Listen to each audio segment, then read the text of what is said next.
Hi everyone, Aaron here for Zollotech, and iOS 26 RC or release candidate has been out for a few days, and iOS 18.7 RC has been out as well. But there's even more to talk about since the iOS 26 RC is out what's new video. We'll talk about the latest Apple news, some new features, and also the overall experience. Not just my experience, but your experience based off the YouTube community poll on the post page, where at the time of this video there's over 24,000 votes and 245 comments, and I've gone through all the comments to determine what the experience is like for most everyone.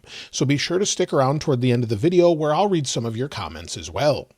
Now it seems like Apple's opening a new store every single week. They're opening up a new Detroit store this coming week on the iPhone 17 launch day next Friday. You can see it here on their website. Let's see if we can refresh here.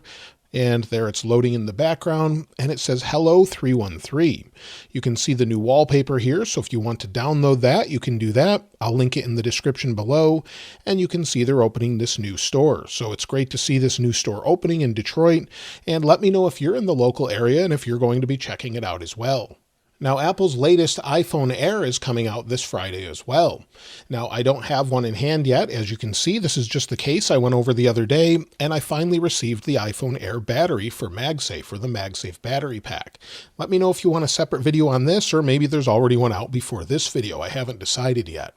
But the iPhone Air apparently has some fairly expensive repair costs and some that aren't as bad. Apple published what each repair costs depending on what you've damaged. So this would be out of warranty costs, but it looks like the battery is going to come in at about the same $119. But if you crack the front glass, it would be $329. The back glass would be about $159, the rear camera would be $169, and any other damage, maybe the whole thing, would be $699. Again, that's without AppleCare, but it seems to fall in line with other phones as well. Now, there's a new feature Apple showed off that's coming to Apple Watch with hypertension. If we go into the Health app, within the Health app, if maybe we go under Heart and then scroll down here, you'll see that we have hypertension notifications. Now, this isn't enabled yet, but it should be very soon, as Apple finally received their FDA approval in the United States. So according to 9to5Mac, this feature will be launching soon, probably on Monday with the release of iOS 26. We'll talk more about that in a moment, though. Apple has shown a bunch of new icons for apps that you can install from the App Store, aside from what they've already updated with iOS 26. With iOS 26, they added a bunch of depth to things such as podcasts, music, and many other app icons. And if we go over to their spec page for the iPhone 16, if you scroll all the way to the bottom, it looks like Mac Rumors discovered this, but if you keep scrolling down, you can see some of the newly updated icons. With the Apple Store, you'll see Clips here as a new one. We also have GarageBand, iMovie, and all of the other app icons as well. So if you want to take a look at those, I'll link it in the description. For some reason, it's updated here, not on every other page, but you can see what some of those icons will look like. We're still waiting for some, such as Final Cut Pro and a few others, though. Now, if you were running the AirPods beta, having some of the new features with iOS 26 with the new AirPods features, one thing you may have noticed with iOS 26 is if you go into your AirPods, so we'll wait for the option to show up here. Once we go in, if we scroll to the bottom, there's no longer an option to actually turn off the beta. However, it does still exist down in the developer app. If you have that, you usually have to plug this in with a computer with Xcode, so a Mac. Scroll to the bottom. Then you can see beta software here. So if we scroll up a little bit, we'll find it. You'll see pre-release beta firmware, and then you can see all of the things with the beta firmware options. Now it's turned off by default, so this would make me think that once the firmware is out for the AirPods, it would just install. Now typically it would have already been out, at least the past couple of years. They released it ahead of iOS 26 or iOS 18, iOS 17, previous years, so we still haven't seen that firmware update yet. So hopefully we'll have that probably on Monday. Now, it seems Apple finally heard us and our complaints about PWM. I discovered this back when I was using the iPhone X, and I've made a big deal about it ever since. The iPhone X, XS, they control brightness all the way up to the latest devices with the iPhone 16 Pro and 16 Pro Max by actually flickering the screen faster or slower if it's an OLED display. Back with the iPhone X and XS, it really bothered my eyes and I wasn't sure why, so I started to look into it and discovered PWM. So it flickers the screen faster or slower depending on the brightness level, and about 1 out of 10 people experience this where it causes nausea or maybe causes eye strain or headaches. I just couldn't even look at the screen on the early days of the iPhone X and ended up using the iPhone 8 Plus instead. So they've since addressed that a little bit with the later phones using little to no PWM above about 39% brightness, or such a high rate that you wouldn't notice it rather. But it looks like iPhone 17 Pro models actually have a switch to turn that off and switch to maybe a DC dimming mode. That's actually found under accessibility. However, it's not showing on current iPhones. But it looks like it's going to be on the iPhone 17, so as soon as I get my hands on that, unbox it, we'll be sure to check that out. But I'm glad to see Apple continues to listen, and I would consider that an accessibility feature that many people need in order to comfortably use the display. Other companies like OnePlus have done this in the past, and now Apple's finally doing it. So hopefully it's on all iPhone 17 models, but we've only heard about it on the Pro so far. As far as other new features, well, it looks like Fitness has a new one. You'll see we have a new tab for workout. So it says to track other workout types, connect Apple Watch, AirPods with heart rate detection, or a device with a heart rate sensor. And you can see there's different workout types here. You can go into indoor run, use different voices for Workout Buddy. So this is something that's new that you may not have noticed. It also seems that iOS 26 brings new features to PowerBeats Pro 2. So we'll get some updates with maybe using a single PowerBeat Pro 2 where you can use that for heart rate monitoring. So that's something that will be updated. Also, it can count your steps when your iPhone is not on you. And this is all according to Mac Rumors. PowerBeats Pro 2 and Apple Watch can now simultaneously provide heart rate data. And then Siri interactions on PowerBeats Pro 2 will let you nod your head yes or shake your head no for notifications. And then there's a new algorithm that offers faster heart rate readings, and a notification can prompt you to potentially improve the fit of your PowerBeats Pro 2 to improve heart rate reading. So these are coming alongside the updates, it seems, with AirPods Pro 3. Before, you couldn't really use the PowerBeats Pro 2 when maybe you were using them while playing music along with your watch. Certain features just didn't work properly. Now they should. Now, we should expect many new updates from third-party app developers. I'm starting to see a few. Mercury Weather has been updated, at least in test flight, to provide things such as liquid glass. So they were nice enough to share this with me, where you can see some updates. There's more throughout, but you can see the idea here where we have liquid glass menus. Go into search. You'll see some changes here.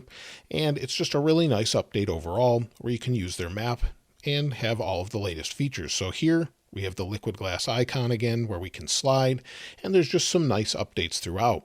Lumi is also getting an update with that, and there's more and more that will be updated with liquid glass. So we expect these this coming week, lots of different things to look forward to. Now, iPhone 17 is finally launching, so if we go to Apple's website here, we'll just go to the main site. It's a little easier that way. They launched, we've seen what they are, we've talked about them, and now they're coming out in a week or so. They're definitely more vibrant than we thought, and I think one of the most impressive things is that they finally brought ProMotion to non-Pro phones. The iPhone 17 seems to be a great value now with even better battery life, so I'm curious which one you're picking up, if you're picking one up at all. I'm really wanting to try out the iPhone Air, seeing if it's something that will get me through the day, maybe with or without that battery, but just using a super thin phone like the S25 Edge is something I thought is much better than I originally expected. So I can't wait to get my hands on this, as this case itself is just crazy thin. You can see it here, so definitely something I'm looking forward to. When it comes to releases this week, well, it's go time for Apple with all of the new updates. iOS 26 releases on Monday, along with iPadOS 26, macOS 26 Tahoe, watchOS 26, tvOS and HomePodOS 26, visionOS 26, and all the other updates you expect with that. We also expect iOS 18.7 RC along with others, so older devices will get updated as well. After that, though, later in the week, we could see iOS 26.1 Beta 1 as well, with some new features, maybe some updates there. So that's what we typically see, and then of course at the end of next week, on the 19th, the new iPhone 17 launches. iPhone 17, 17, or iPhone Air, iPhone 17 Pro and iPhone 17 Pro Max, along with Apple Watch Series 11, Apple Watch Ultra 3, and AirPods Pro 3 as well. So tons of things coming out. Apple's super busy. Like I said, it's go time for them. And now we'll see lots of updates from now until December. So lots of things to look forward to there. Now, when it comes to the overall experience, iOS 18.6.2 continues to be very solid. Many people say it's quite good, and we're hearing the same thing with iOS 18.7. In general, the experience is quite good, Decent battery life, seems fairly stable, but we still have the wallpaper dimming bug. So if we swipe up, you'll see it desaturate there. It looks like it's never going to be fixed in this update. Maybe it will be fixed with iOS 26 permanently. Some people have said it's not, but if we take a look here, you'll see with iOS 26, swipe home, it seems to desaturate right away if it does at all. So some people say it does, some say it doesn't. I think it depends on the wallpaper, but it's just odd that we have that transition still. But overall, very good with the current iOS 18 updates, as it should be, as it's kind of at its end of life. We've moved on to iOS 26. Now this time around with iOS 26 RC, the bugs and bug fixes, well, several users report, especially those on newer devices such as the iPhone 16 Pro Max, iPhone 15 Pro Max, and even iPhone 14 Pro Max, that the RC is buttery smooth and a great experience overall. Quite a few people say that iOS 26 is also a significant upgrade over iOS 18, and I have to say that I'd agree after using it for months. Going back to iOS 18 definitely feels old. There's definitely some things that need to be updated still, but things like the camera app I've gotten used to, things like the different app icons, I just like the look of iOS 26 better now that I've used it for a while. Now, there are a large number of users and comments reporting visual bugs. You'll find that throughout, especially if you're using tinted icons or maybe clear icons. You'll see that sometimes just swiping, they fill in slowly. Sometimes they don't. It's working fine now, but they just filled in there. Go back. Sometimes there's some lag, especially some touch bugs from time to time, and definitely it's not perfect, but hopefully they update this soon where it actually fixes a lot of those issues. For example, one of the odd things is within our settings under display and brightness, they still have iOS 18 wallpapers. We've seen this for the past couple of years where they don't update it until the next 0.1 update. So iOS 26.1 could update that, but there definitely could be a new build with an update with that as well. Now, people using older devices with the iPhone 12, for example, or 12 Pro Max, were reporting this update to be laggy, while others on iPhone 11 and 12 found it to be smooth. So it really seems hit or miss depending on the device, and someone with a 2019 iPad Air specifically called it out for being very slow on the RC and betas. Now, Apple CarPlay is something I've been using a lot lately, and it seems much better for me in iOS 26 RC. Generally, going in the maps, the navigation is smooth, things are working as expected, and the volume jumps that were there before only happened to me once, just today. I haven't had it before, so maybe you're using turn-by-turn directions in Google Maps. I was doing that, got directions, and then it spoke the direction, and the music I was listening to dropped in volume. So I'm not sure why that hasn't been fixed, but it seems to stay connected and is much smoother for me with the RC. Some people, though, still have disconnect issues. Now, there are those that still don't like the design of iOS 26. They don't care for liquid glass. Thankfully, you can turn that off with accessibility. I generally like it now that I've gotten used to it. But again, some people don't. And also some people, again, say it's unresponsive from time to time. So just swiping, things like that can be an issue. However, most people say, as far as the performance goes, it's generally very smooth. So there are occasional issues. So you'll see scrolling with ProMotion is generally smooth. Everything feels fast. Animations are fast. Some say too fast. I actually like them. And on older devices, well, this isn't that old, but an iPhone 15, for example, you'll see is generally smooth. Now, this one's on beta 9, so I can compare, but it gives you an idea that it's been smooth for a while and even better on the RC. When it comes to heat and thermals, I think this is probably where there's the largest complaints. It seems that iOS 26, with all of its visual changes and animations, may tax the CPU a little bit more and make it work a little bit harder heating it up. So that's definitely a concern with it getting warm. It's a little bit warm today. Sometimes it heats up a lot, but I think battery life is much better. But we'll check that in a moment. First, let's go ahead and run benchmarks. We'll heat the device up and we'll check thermals. So let's go ahead and run a benchmark. And let's see what we get. So we'll just wait for this to finish about halfway, and then we'll come back and measure the heat. So at the hottest point on iOS 26 RC on the 16 Pro Max, we're right about 40 degrees Celsius or so. It seems to be climbing a little bit, maybe 40.4 degrees Celsius, but overall quite warm running the benchmarks, and it seems a little bit warmer than on beta 9, at least running many of these features. But again, let's wait for this to complete, and we'll take a look at benchmarks. Benchmarks just completed, and they're a little bit lower than we had when we initially installed this at 3,381 for single core, 8,209 for multi-core. So not phenomenal, but well within the margin of error.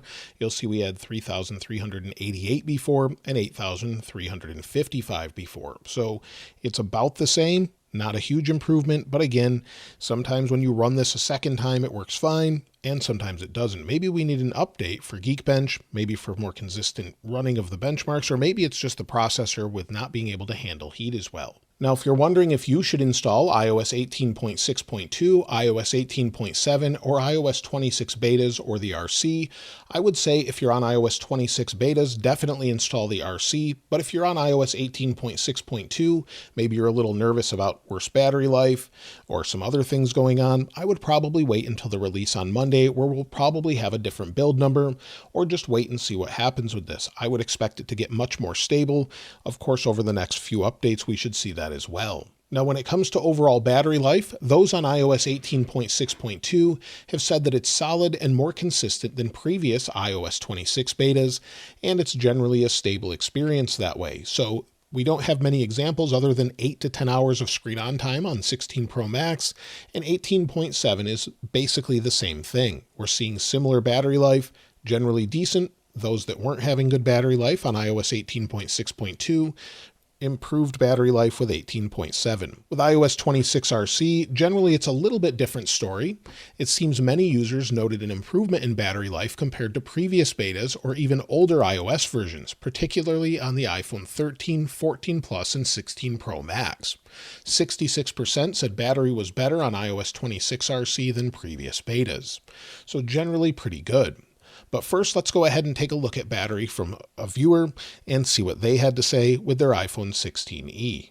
Thanks to Abhishek for sending this in. This is on an iPhone 16e with 100% battery health set to 80% charge limit. And you'll see he had 5 hours and 54 minutes of screen on time, 1 hour and 15 minutes of screen off time, and used 58% of the battery. There was some usage before where it was charged there right before, but overall pretty good, especially for a 16e. My battery life has increased today, so if we take a look at it, we'll go to battery health. I'm at 94% capacity with 327 cycles, and you can see more details here with coconut battery. So almost an entire year has gotten me 94%. It's doing a little bit better than the 15 Pro Max.